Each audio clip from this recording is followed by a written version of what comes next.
Microsoft Power Platform is it's probably the world's most complete set of integrated and low-code development tools.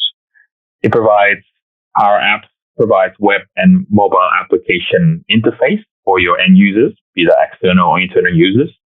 Power Automate provides the process and workflow automation function in the solution. Power Virtual Agents allows you to configure chatbots and conversational agents rather than writing things custom.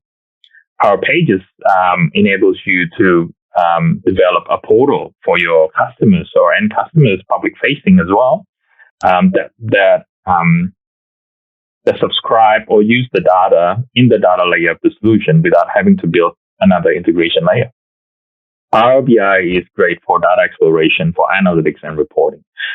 And all these other components out there as well that complement each other in Microsoft Power Platform.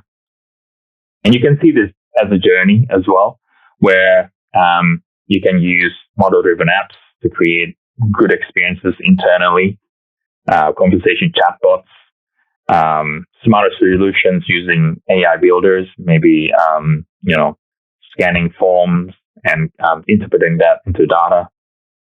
Business websites using Power Pages to serve your end customers. Process improvement using Power Automate. And streamline data, ensuring there's validation, integrity, and security using Dataverse as its data layer. And surfacing some reporting using business intelligence in Power BI.